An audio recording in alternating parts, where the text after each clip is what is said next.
வணக்கம். நான் உங்க friend Jaya Srinivasan. Welcome to veggies recipe. இங்க திருச்சியில நம்ம காய்கறி வாங்க போனோம் அப்படின்னா, காய்கறி எல்லாம் வாங்கினதுக்கு அப்புறம் கொஞ்சம் கொத்தமல்லி, கொஞ்சம் கருவேப்பிலை, கொஞ்சம் புதினா அது ஃப்ரீயா கொடுப்போம். இந்த ஃப்ரீயா கொடுக்கறதுக்கான ஸ்பெஷாலிட்டி என்ன அப்படின்னா, அதோட லைஃப் 24 மணி நேரம் தான். அதுக்கு மேல இருக்காது, தாங்காது. நம்ம தூக்கி போடுற மாதிரி ஆயிடும். இது புதினா, கொத்தமல்லி, கருவேப்பிலை சேர்த்துக்கிறது உடம்புக்கு நல்லது அப்படின்னு நம்ம எல்லாருக்குமே தெரியும். இன்னைக்கு நம்ம வெஜ்ஜீஸ் ரெசிபி கிச்சன்ல இதை வேஸ்ட் ஆக்காம ஒரு கதம்ப சட்னி எப்படி அரைக்கிறது அப்படின்னு பார்க்க போறோம். இந்த கதம்ப சட்னி சாதத்துக்கு பசஞ்சு சாப்பிடவும் நல்லா இருக்கும்.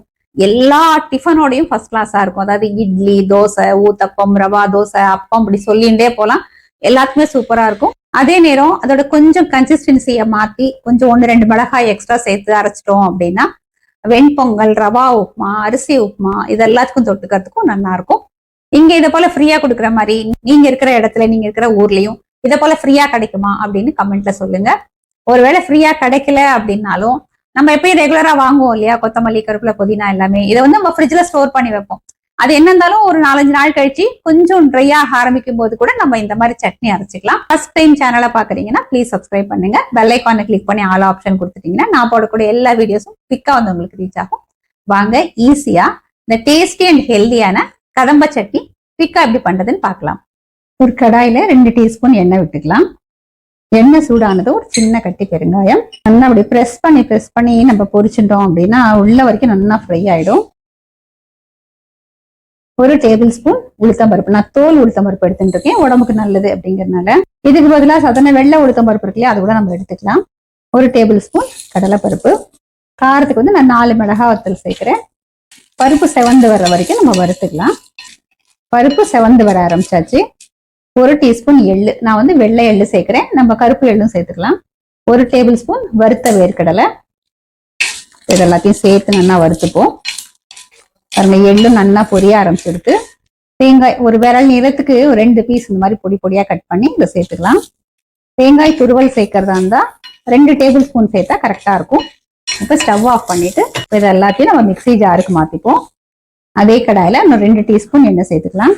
எண்ணெய் சூடானதும் 2 பச்சை மிளகாய், 10-12 சின்ன வெங்காயம், ஒரு மீடியம் சைஸ் தக்காளி ரஃபா கட் பண்ணிருக்கேன், கொத்தமல்லி, கருவேப்பிலை, புதினா அது எல்லாத்தையும் நல்லா வாஷ் பண்ணி எடுத்துருக்கேன், சின்ன பீஸ் புளி. இது எல்லாத்தையும் சாஃப்டா ஆகிற வரைக்கும் நம்ம வதக்கி விட்டுப்போம். வெங்காயம், தக்காளி, நம்ம சேர்த்திருக்கிற புதினா, கொத்தமல்லி, கருவேப்பிலை எல்லாமே நல்லா வதங்கணும். அதுல தேவையான அளவு உப்பு சேர்த்துக்கலாம். 1/4 டீஸ்பூன் மஞ்சள் பொடி. இதை நல்லா மிக்ஸ் பண்ணிப்போம். வெங்காயம், தக்காளி, பச்சை மிளகாய் எல்லாமே நல்லா வதங்கி எடுத்து இப்போ ஸ்டவ் ஆஃப் பண்ணிக்கலாம். இது சூடு ஆறட்டும், நம்ம அதுக்கப்புறம் பார்க்கலாம். இது எல்லாமே நல்லா சூடு ஆறி எடுத்து தண்ணி விடாம கொரப்பா அரைச்சி எடுத்துக்கலாம். இது போல கொரப்பா அரைச்சிருக்கேன். நம்ம வதக்கி வச்சிருக்கிற தக்காளி, வெங்காயம், பச்சை மிளகாய், புதினா, கருவேப்பிலை இது எல்லாத்தையுமே மிக்ஸி ஜார்ல சேர்த்துக்கலாம். இப்போ இதையும் கொரப்பா அரைச்சி எடுத்துடலாம். கதம்ப சட்னி பாருங்க சூப்பரா ரெடி ஆயாச்சு. நான் இன்னைக்கு சாதத்துக்கு பசஞ்சு சாப்பிட்றதுக்காக நான் பண்ணிருக்கறதுனால கொஞ்சம் கெட்டியாவே நான் அரைச்சிருக்கேன். இதே நம்ம டிஃபனுக்காக அப்படின்னா நான் கொஞ்சம் தண்ணி விட்டு அரைச்சிட்டு அதுக்கப்புறம் கடுகையும் கருவேப்பிலையும் தாளிச்சிட்டோம் அப்படின்னா டிஃபனுக்கும் நல்லா இருக்கும். சூடான சாதம் எடுத்துட்டு இருக்கேன். நெய் அல்லது நல்லெண்ணெய் எது விட்டுண்டாலுமே நல்லா இருக்கும்.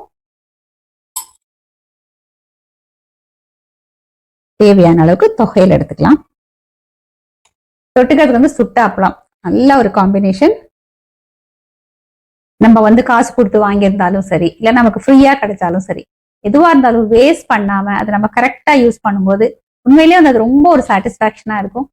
எத்தனையோ பேரோட உழைப்பு ஒவ்வொரு பொருளுக்கு பின்னாடியும் இருக்கு. அதனால நம்ம எதுவுமே வேஸ்ட் பண்ணக்கூடாது. இப்ப சுட்ட அப்பளத்தோட இந்த கதம்ப தொகையல், கதம்ப சட்னி, இந்த சாதத்தை நம்ம டேஸ்ட் பண்ணி பார்க்கலாம்.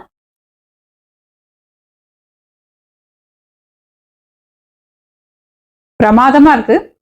எல்லாத்தோட ஃபிளேவரும் இருக்கு. அந்த கடலை பருப்பு, உளுத்தம்பருப்பு தோலோட வேற சேர்த்துருக்கோம், நல்ல வாசனையா இருக்கு. வேர்க்கடலை, எள்ளு, தேங்காய் அதோட ஃபிளேவரும் சூப்பரா இருக்கு. கொத்தமல்லி, புதினா, கருவேப்பிலை இதோட வாசனை ரொம்ப நல்லா இருக்கு. புதினாவோட வாசனை சில பேருக்கு பிடிக்காது. ஆனா இதை போல நம்ம வதக்கிட்டோம் அப்படின்னா அதோட ஃபிளேவரும் கம்மியாயிடும். டேஸ்ட் ரொம்ப நல்லா இருக்கும். எல்லாமே கலந்த ஒரு ஃபிளேவர், ஒரு டேஸ்ட். இதை சேர்த்திருக்கிற ஒவ்வொரு பொருளுமே உடம்புக்கு ரொம்ப நல்லது. நம்ம நிறைய விதமான தொகையில அரைப்போம். ஆனா ஒரு முறை இதே மாதிரி இதே மெத்தட்ல இதே அளவுகளோட இந்த கதம்ப தொகையல் நீங்க அரைச்சு பாருங்க, கண்டிப்பா எல்லாருக்குமே ரொம்ப பிடிக்கும். நல்ல டைஜஷனும் ஆகும். சாதாரணமா புதினா, கொத்தமல்லி, கருவேப்பிலை இதெல்லாம் வந்து குழந்தைகளுக்கு வேற மாதிரி நம்ம கொடுக்கணும்னா ரொம்ப கஷ்டம்.